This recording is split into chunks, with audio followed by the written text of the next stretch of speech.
हिवाळा आला ना की काही खास चवींची आठवण हमखास येते, बरोबर ना? तर आज आपण अशाच एका पदार्थाबद्दल बोलणार आहोत, जो खरं तर हिवाळ्याचा समानार्थी शब्दच झाला आहे. पश्चिम भारताचा लाडका पदार्थ उंधियू.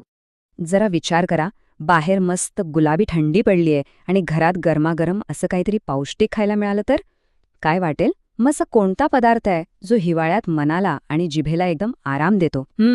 याच प्रश्नाचे खूप सविष्ट उत्तर आहे आणि ते म्हणजे उंधियू. उंधियू म्हणजे नुसतं भाज्यांचं मिश्रण नाहीये बरं का. तो एक सोहळा आहे, एक सेलिब्रेशन आहे. ही गुजरातच्या मातीत रुजलेली एक पारंपरिक रेसिपी आहे. यात काय होतं तर हिवाळ्यात येणाऱ्या ताज्या तवाण्या भाज्यांना अगदी मंद आचेवर प्रेमानं शिजवून निसर्गाने दिलेल्या या देणगीचा जणू उत्सव साजरा केला जातो. तर उंधियू इतका खास का आहे? याचं असं काय सांस्कृतिक महत्त्व आहे? चला जरा या परंपरेच्या मुळाशी जाऊन बघूया. म्हणजे बघा, ही फक्त एक भाजी किंवा डिश नाहीये, हा ना. निसर्गाने जे काही भरभरून दिलंय त्याचा उत्सव आहे. हिवाळ्यात शेतामध्ये जे काही सर्वोत्तम उगवतं ना, ते सगळं काही एकत्र आणून साजरा होणारा हा एक कौटुंबिक सोहळा आहे, असं म्हणायला हरकत नाही. ओके. मग या चविष्ट सोहळ्याचे मानकरी कोण आहेत? म्हणजे यासाठी काय काय साहित्य लागतं? चला बघूया. सगळ्यात आधी येतात ते म्हणजे या भाजीचे खरे हिरो, भाज्या. यात काय काय आहे? तर जमिनीखाली येणारी पौष्टिक कंदमुळं म्हणजे सुरण, रताळी, बटाटे आणि गाजर. आणि सोबतच रसरशीत वाल्याच्या आणि तुरीच्या शेंगा, कोवळी वांगी आणि हो, कच्ची केळीसुद्धा. जणू काही हिवाळ्याचं संपूर्ण खजिनाच एका ताटात आणून ठेवलाय. आणि आता येतो आपला दुसरा महत्वाचा खेळाडू, मेथीचे मुठिये. हे कुरकुरीत आणि चविष्ट वडे आहेत ना, ते उंधियूला एक वेगळीच ओळख देतात. यासाठी काय लागतं? ताजी मेथी, बेसन आणि आपले काही नेहमीचे मसाले. आणि हा सगळ्यांना एकत्र बांधून ठेवणारी गोष्ट, या पदार्थाचा आत्मा, तो म्हणजे हा सुगंधी हिरवा मसाला. यात बघा, ओलं खोबरं आहे, कोथिंबीर, मिरची, आलं, लसूण, तीळ आणि मसाल्यांचे कसं अप्रतिम मिश्रण आहे ना, जे गुळामुळे थोडं गोडसर होतं आणि लिंबामुळे त्याला एक मस्त आंबटगोड चव येते. चला तर मग आता कृतीच्या पहिल्या टप्प्याकडे जाऊया. उंधियूचे हे छोटे छोटे चविष्ट दागिने म्हणजेच मेथीचे मुठिये हे कसे बनवायचे ते बघूया. पद्धत खूप सोपी आहे.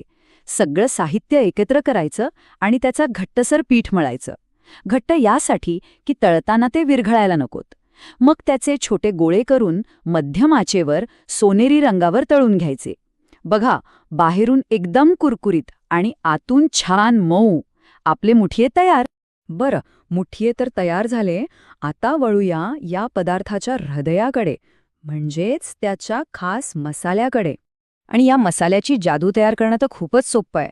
फक्त मसाल्याचे सगळे घटक मिक्सरमध्ये एकत्र करा आणि त्याची जाडसर पेस्ट बनवा. पण एक गोष्ट लक्षात ठेवा, ही पेस्टच या भाजीच्या चवीचं खरं इंजिन आहे. याचमुळे सगळ्या भाज्यांना तो अप्रतिम स्वाद येतो. तर सगळी तयारी झालीये. आता वेळ आलीये या सगळ्यांना एकत्र आणून एक अप्रतिम कलाकृती घडवण्याची. हो, उंधियू बनवण्याचा अंतिम आणि सगळ्यात महत्वाचा टप्पा. इथेच खरी जादू सुरू होते. सगळ्यात आधी एका जाड बुडाच्या भांड्यात भाज्या हलक्याशा परतून घ्यायच्या. मग त्यावर आपण बनवलेल्या मसाल्याचा थर लावायचा. आणि आता सगळ्यात महत्वाचं, याला मंद आचेवर स्वतःच्याच वाफेवर शिजू द्यायचंय. अजिबात घाई नाही. भाज्या शिजत आल्या की त्यात ते तळलेले मुठिये टाकायचे आणि पुन्हा एकदा वाफ द्यायची.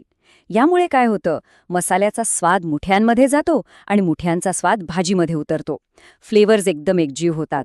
आणि शेवटी वरून ताजी कोथिंबीर आणि लिंबाचा रस. वा, काय सुगंध येतो. आणि आता येतो तो क्षण ज्याची आपण इतक्या आतुरतेने वाट बघत होतो.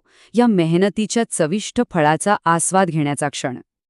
गरमागरम उंधियू खाण्याची खरी मजा येते ती पुरीसोबतच.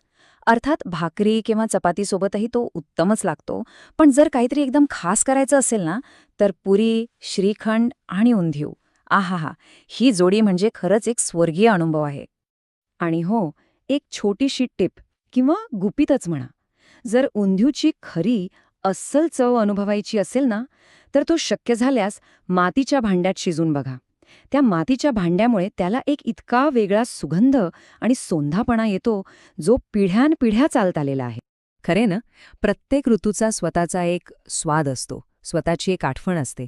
आपल्या सगळ्यांच्याच मनात असा एकतरी पदार्थ असतो, जो एखाद्या विशिष्ट ऋतूची किंवा सणाची किंवा खास आठवणींची ओळख बनून जातो. मग तो पदार्थ कोणता आहे? हा विचार करण्यासारखा प्रश्न आहे, नाही का?